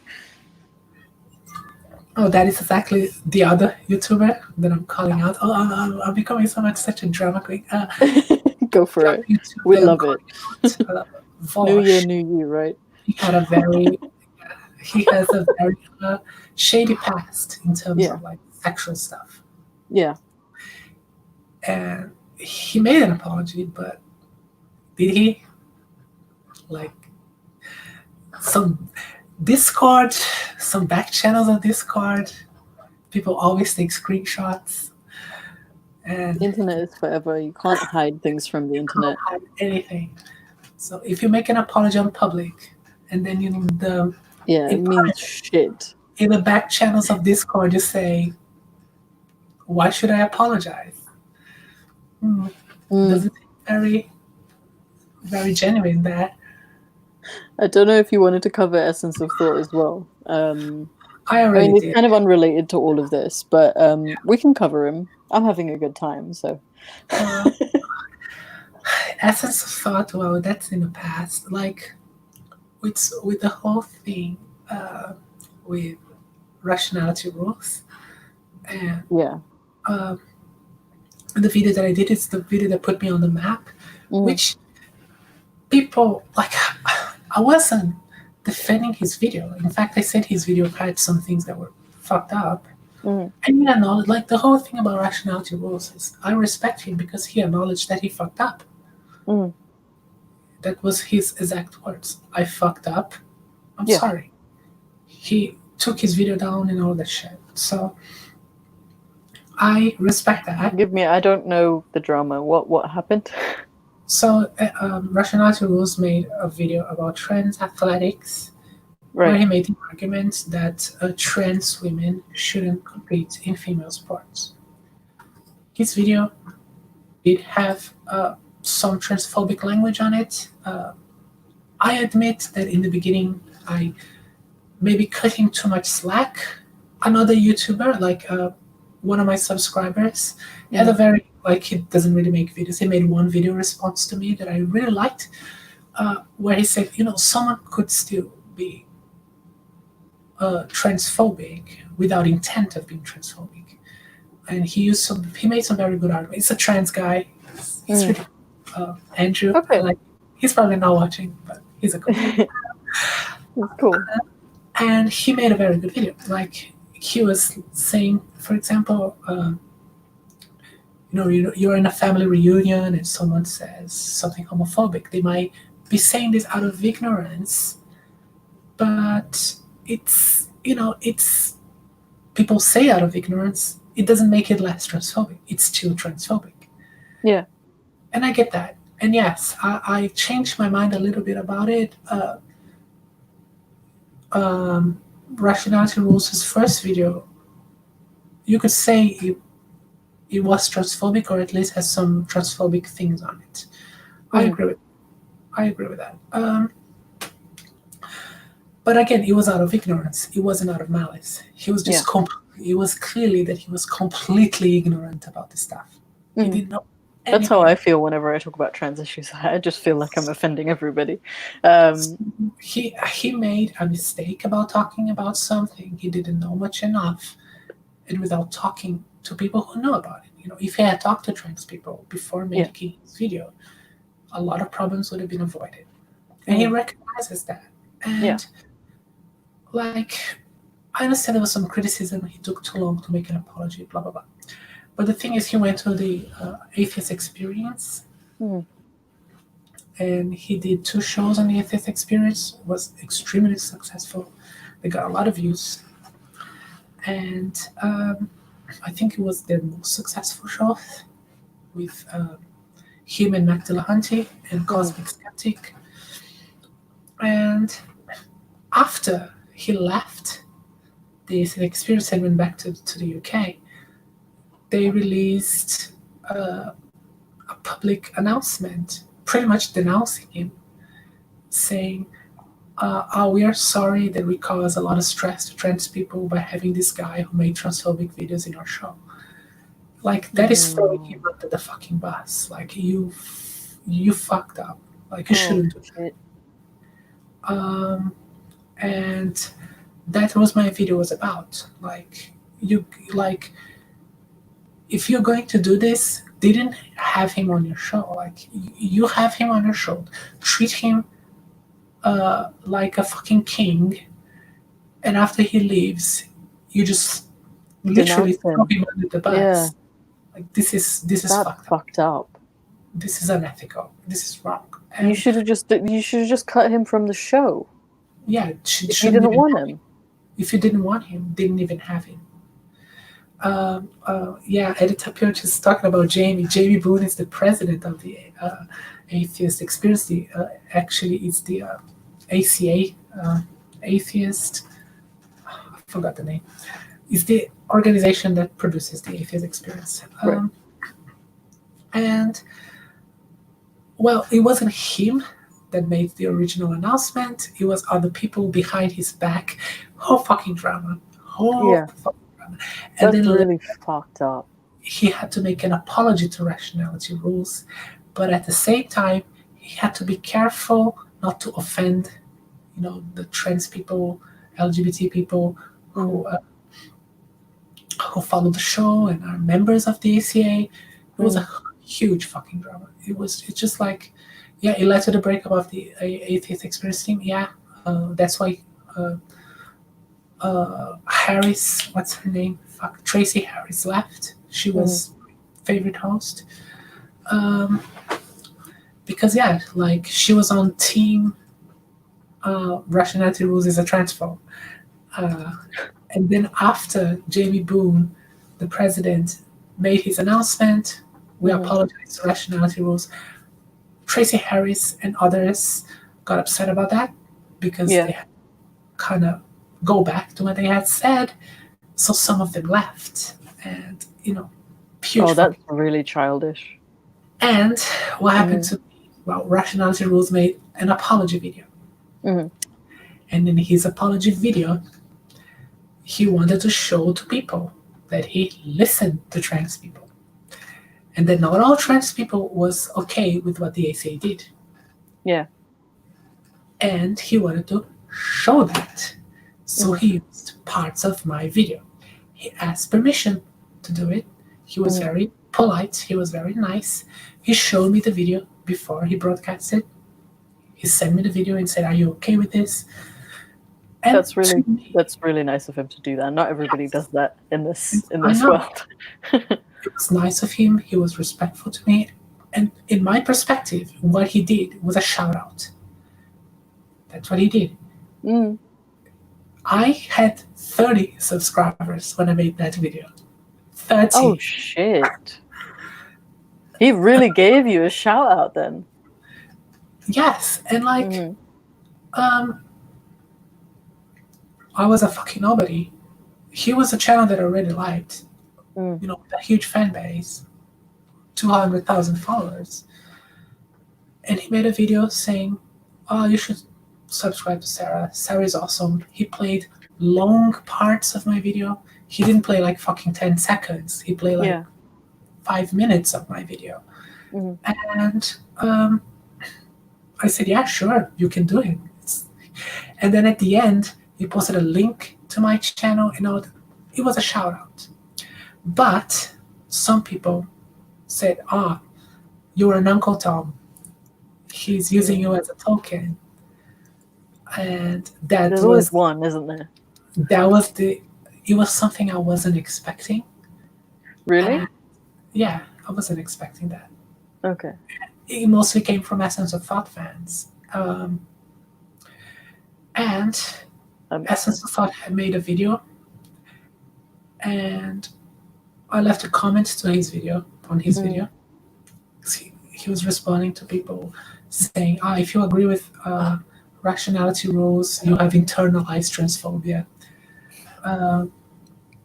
And I made a comment about that. My comment was deleted, so I went to Facebook and I left a comment to Essence of Thought on Facebook.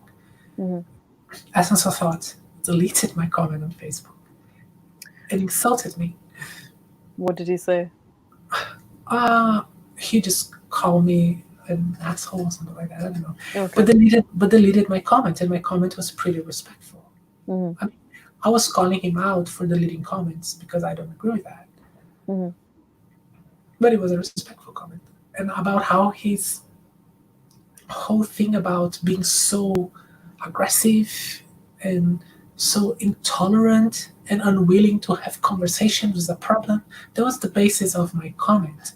Yeah. He deleted, called me a jackass, and I made a video calling Essence of Thought out for that. So that's kind of what enraged the Essence of Thought fans, because he's an extremely toxic person. Yeah. He's and an that's what extremely people are toxic thinking. person. I don't even know what his deal is. He just seems really, really toxic. Like that's his whole aesthetic on YouTube. Yeah, it's not just about trans issues. When he talks about is he trans himself? He identified as such, but he didn't transition. I say he's a straight white male, like biologically male. Okay. His gender identity, I don't give a fuck. Okay. But he is a straight white male. He's white. He's a hetero white male. He's heterosexual because he's married to a woman. He's white, and he's biologically male. So I am absolutely accurate. No one can say I'm being hateful. Mm. And he is, in my opinion, appropriating the label trans to score some victim points and thinks that he can talk about trans issues with authority. And yeah, he's vile, vindictive, hateful, and he is a shit person. And I tried to have a conversation with him. I tried to approach him, have someone neutral to mediate a conversation between us. He didn't want it. He doesn't want to have conversations with people. He doesn't want to have to understand people. He just wants to attack, denounce, vilify, and just create an angry mob to go after people he doesn't like. People he does seem to feed into the whole mob reporting and just spamming. Peak outrage culture. Mm. And well, I didn't say because I wanted to protect her, but Jens Corner is saying that she was a person who was she was close to be, and I won't say close to Essence of Thought, but she had Essence of Thought's trust. Right. And I asked her, can you talk to Essence of Thought? We could have a hangout where we could try to sort the differences out. Mm-hmm. And Essence of Thought said no and blocked her just for trying to have a conversation. Oh wow, talk about a real Nazi mentality. What's next? SS? Jesus. It's crazy. Yeah. And he has a block list and he shuns people. If you talk to people, if you befriend, if you're friendly to people on his block list, he's gonna fucking shun you. It's crazy. He sounds insufferable. It's insane. It's not just him. Like the people who are loyal to him, like Mrs. Snarky, Godless Iowan, Rhetoric and Discourse. These people are insane, and if you are you're friends with them, and you start talking with people whom is on Essence of Thought's blacklist, if you start talking to them in a friendly way, they're gonna shun you. They're gonna block you. They're gonna denounce you, and you become a horrible, vile transphobe just for talking to people who is on the blacklist. Yot is a really cult. He's a wannabe cult leader, and it's creepy as fuck. He's so that just screams insecurity to me, though, that you can't let people, talk to people that you don't like. Absolutely, yeah. It's so insecure. And like when I was on Twitter, most of the vitriol that I would get was from his fans. His fans are just crazy, and a lot of them are like Rhetoric and Discourse. I didn't know that. No Plum told me his story. Rhetoric and Discourse was like a incel right-wing guy. He was very much in the anti-SJW thing back in 2015 when that was cool, right? And he is sort of what I call a reformed anti-SJW. So he is someone who used to be right-wing anti-SJW, but is woke, and probably was woke after watching Essence of Thought. And then he is just the opposite. Now he's completely intolerant, vitriolic, and hateful. So he's still right-wing. Well, he's still the same mentality. It's just different coat of paint, but he's the same person. Yeah, that's so fucked. It is fucked. And I'm gonna make my next video is gonna be calling out Vosh, because Vosh is kind of the same thing. Yeah, and his audience is very vitriolic. It's just unnecessary to have that sort of approach to these issues, especially thanks, Jen, especially this debate about gender and gender and trans issues. That is already a pretty toxic debate. You're just putting more fuel in this fire and making things worse. Yeah, I have problems with that. I have issues with that, and unfortunately, some people do fall for it, and some people do become very radicalized by these YouTubers or commentators. Well, this kind of cult mentality, which we're seeing more and more of as language is being more and more policed. I think that there's a correlation between the two. I think that it's becoming so much more common, and it's like scaring me. Like I typically go out of my way to just watch nonsense online because that's what makes me happy. Like it's just something to switch your brain off to. Watch some PewDiePie, watch some guy screaming at Dark Souls. Like that's more my lane. But when we talk about this and like how many of these freak shows, because that's what they are, how many of these freak shows are online on YouTube and have this cult following, like with Onision, like with Essence of Thought, like with all of these kinds of people, and they have these like really self-righteous, really committed following, and I don't know if it's an age demographic or whatever. I don't know if there's a correlation between that either, because with the Onision case, it's a lot of young girls and different people have different stands. It's really scary. And I just want to say, like, if I ever fuck up, I want to be told. Like, I don't ever want somebody to, reinforce my fuck up, because how is that helpful to anybody? But the fact that these people, even Steve, like, if we're going to call him out, we're going to call him out properly. Even Steve, like, if you cannot stand to be criticized, you're very much on your way to becoming one of those cult leaders. Yeah, it's it's a very toxic place where you have like some kingpin who can never be criticized. You know, he's above everything. You have a standard for everybody else. Yeah, like as much as I love having this godfather role online, I want to be told when I fuck up, you know? Like as much as I have like this persona of calling people out and being petty and, you know, putting people in their place, if I'm being way out of line, I want to be told that. Yeah.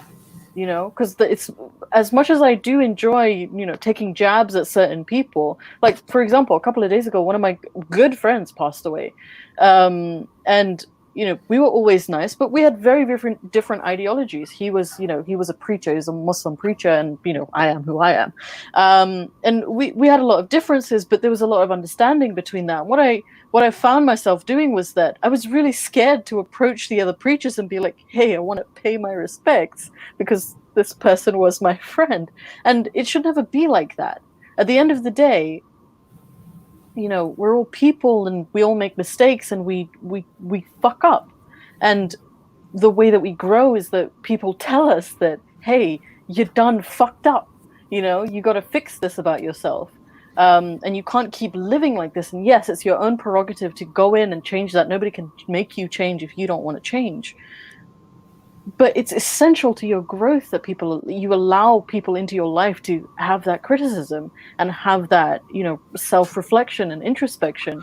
And it really troubles me and kind of actually disgusts me that people are so. The problem Sorry, with people like Steve. No, that's fine. I just want to interject because this is important. The problem with people like Steve, with people like Essence of Thought, it's the people around him that enable them.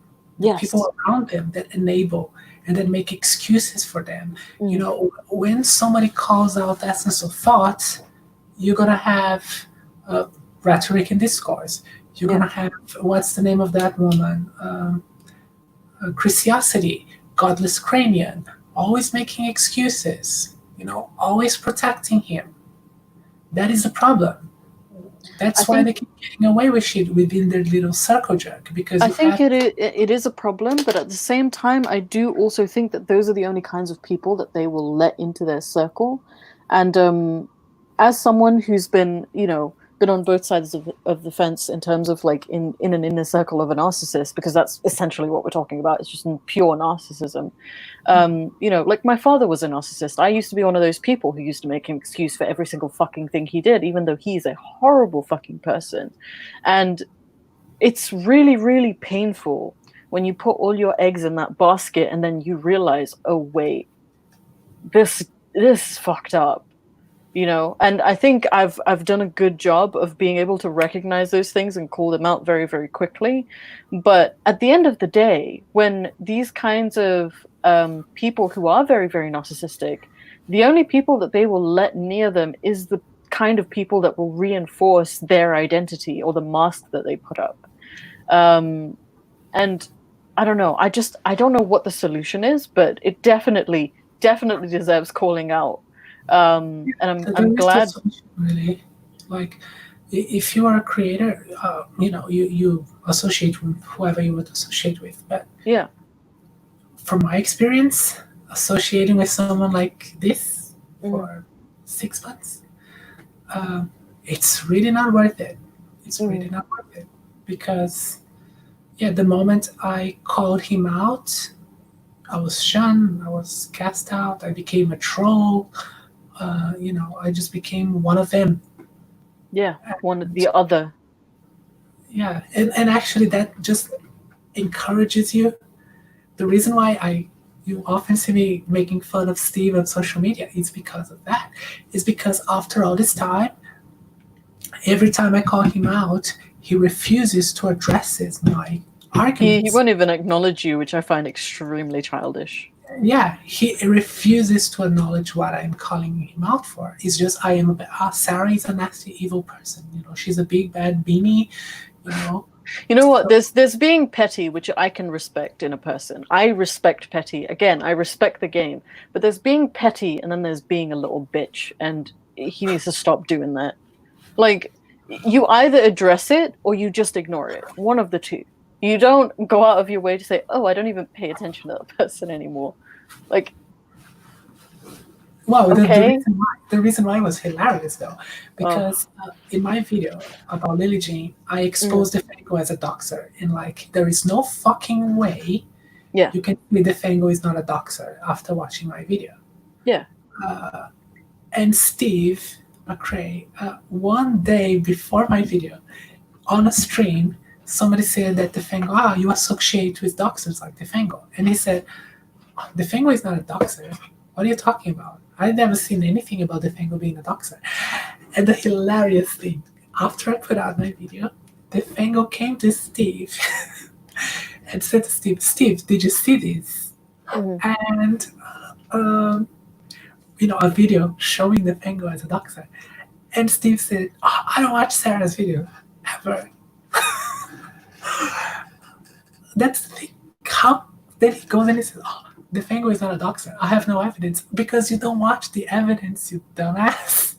That's why you say, I have never seen evidence of It's so Defengo being childish, especially someone who's built their whole brand. That like his whole brand is like intelligence and like philosophy and all of that. Like he hails himself as he's like the gatekeeper of intelligence.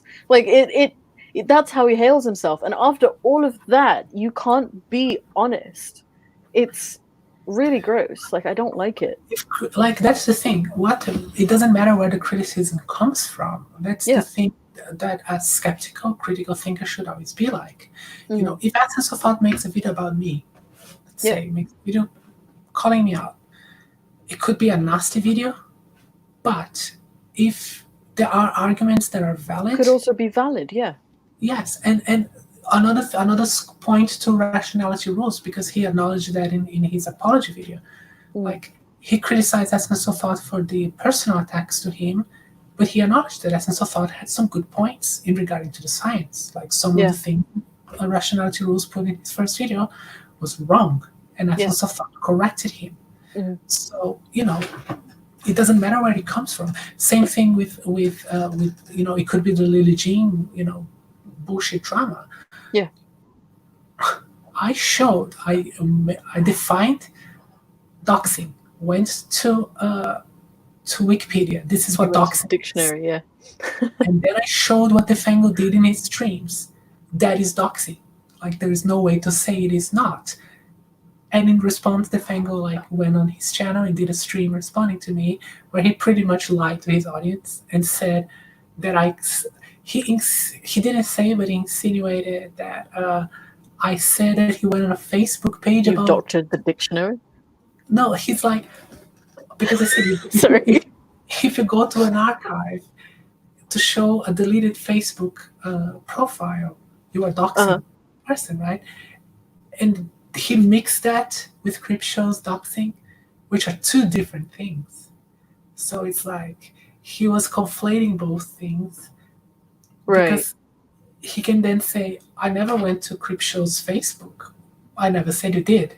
It was not it was not Creepshow's Facebook. He was somebody else's Facebook. But I blurred the image because I didn't want to dox the person in my video. It was a woman who had nothing to do with the story. Another innocent victim of lore. Lore thought that she was BFFDs. BFFDs is Diane Awesome Laser. Diane Awesome Laser was BFFDs all along. At that time, she didn't know that, so she thought this other woman was BFFDs, which is a big call-out account on Twitter. It was always calling her out. And they doxed the wrong person, right? So they doxed, he doxed the wrong person. So I can't imagine how... But that's the thing. Like, Steve then lives in his bubble and say, Defengo never doxed anybody. Well, because you don't watch the videos which show him doxing people. No, of course he's watched him. I'm sorry. That man's whole life is on this platform. Of course he's watched them. I am willing to place money on that, and I don't have any money. Like...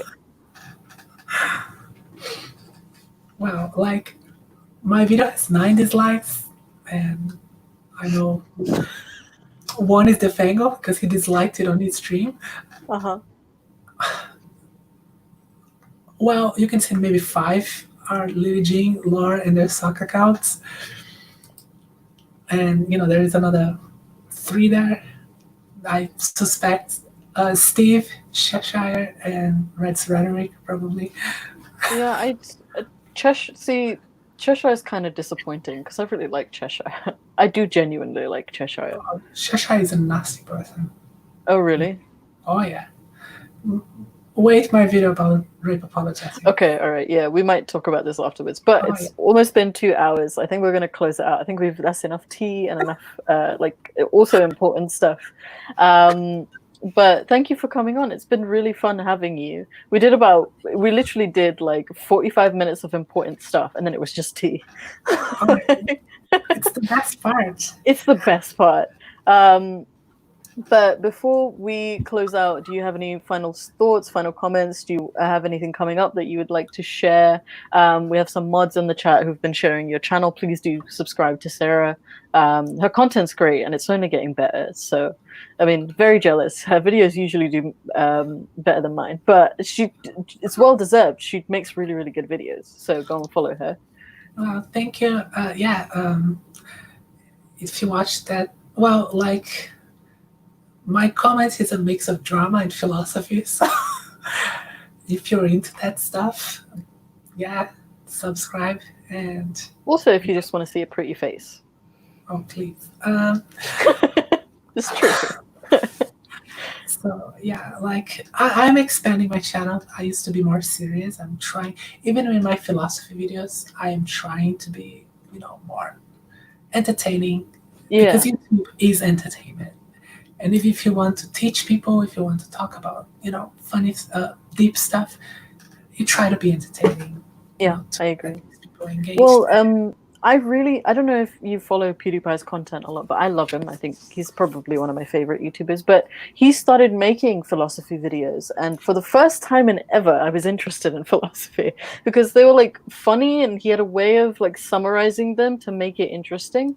And I think that there definitely is a way of doing it, and I'm veering my content in a way that's more enjoyable as well, and it's not so serious because honestly I don't treat life that serious. I don't know why I should make my art that serious, so it's good, and 100% do follow Sarah.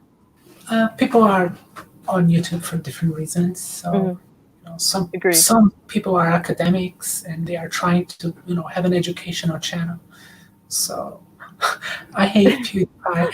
I don't hate PewDiePie, but I've been part of the bro army for such a long time now.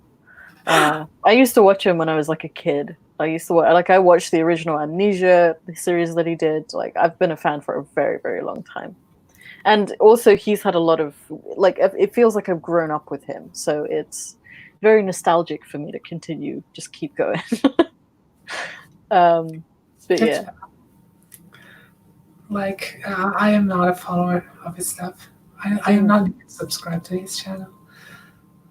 Never really interested me. I don't know. It's never really. Well, I mean, you either like him or you don't like him. I think he's very much like that. He puts a sour taste in a lot, but he's very polarizing as well. I've done video shoots with different people who I'll mention oh, did you watch the new PewDiePie video? And they'll be like, you like PewDiePie? He's a racist, and it's just Well, he definitely knows how to stir up drama. Yes. With his advantage. He's great at that. Yes. He's really good. And not only him, I follow Shane Dawson. Shane Dawson is also great at that too. Yeah. Shane Dawson is another one who's really polarizing, but it's hard, it's difficult to hate them, For me anyway. Another one that I struggle a lot with, which we can briefly talk about, is Jeffree Star. He makes it so hard to like him. Well, it's the opposite. What you feel for Jeffree is what a lot of people feel for PewDiePie, for Shane. Yeah. For Jeffree, I really want to support his brand. I think his brand has a lot of credibility, and I respect that he's someone who's built himself up from the ground. There's a lot of respect for that, but at the same time, there's just so much shady shit. It's just I can't, I so desperately want to buy those palettes because I love makeup, but also I need to like buy them used or like buy them off people who want to sell them off Don't you because I think can't. a little bit of the crazy eccentric genius in there? I think there is. Yeah, I think that I don't know. I don't want to get in more trouble than I've asked for today. I feel like I've gotten in enough trouble today. But thank you for coming on. It's been a wonderful time. And I hope to see more of you. I definitely do want to do some collabs when I can finally get it up to do something. But yeah, thanks for coming on. Thank you. It was my pleasure. Great. We're going to end the broadcast. Please do remember to like, share, subscribe. I'm trying to hit 5,000 by the end of the year.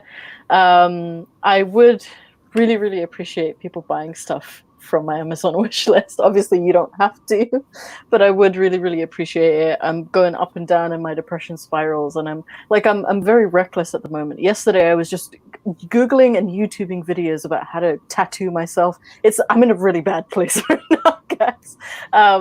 But you know, I'm keeping strong. I'm trying to keep that positive mentality going, and I hope that everybody is doing okay in the lockdown. It's been a total of 65 days.